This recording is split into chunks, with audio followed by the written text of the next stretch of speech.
Pemerintah melalui Otorita Ibu Kota Nusantara membuka kesempatan investasi yang besar di IKN Nusantara, Kalimantan Timur. Hingga tanggal 10 April Otorita IKN setidaknya sudah menerima 182 letter of intent (LOI) dari investor dalam negeri dan mancanegara.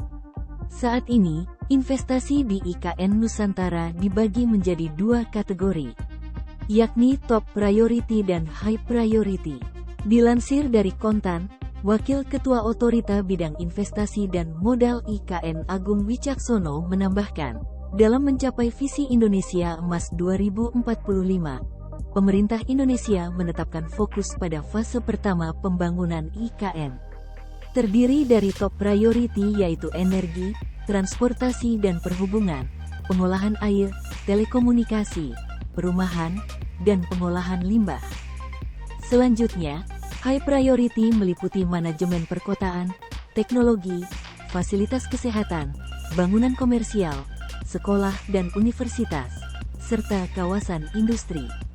Pembangunan IKN Nusantara sangat membuka peluang investasi bagi para investor yang tersebar pada sektor top priority dan high priority.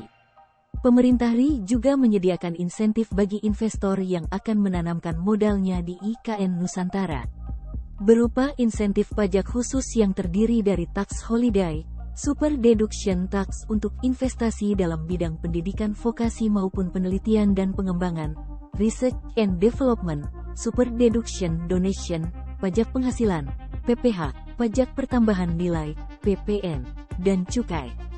Skema pendanaan di IKN Nusantara terdiri dari public-private partnership, company participation, penggunaan fasilitas umum dan aset pemerintah dengan kontrol dari otoritas IKN, Foreign Direct Investment, FDI, sumber pendanaan kreatif, dan sebagainya. Langkah yang dapat dilakukan pemerintah Republik Indonesia terkait investasi di IKN adalah dengan melakukan promosi investasi IKN di forum-forum internasional seperti Hannover Messe dan forum lainnya, ujar Agung. Sementara itu, 5 investor properti akan segera membangun hunian buat ASN, TNI dan Polri di Ibu Kota Nusantara. Berdasarkan informasi yang pernah disampaikan Otorita IKN, terdapat 5 investor yang akan membangun hunian ASN di IKN dengan skema kerjasama pemerintah dan badan usaha, KPBU. Hal itu ditandai dengan pemberian letter to proceed atau surat izin prakarsa proyek, SIPP, dari Otorita IKN. Kelima investor tersebut meliputi Konsorsium PT Perintis Trinity Property Terbuka, PT Nindya Karya, PT Summarecon Agung Terbuka, Konsorsium Nusantara, RBNCCFG, serta Korean Land and Housing Corporation, KLHC.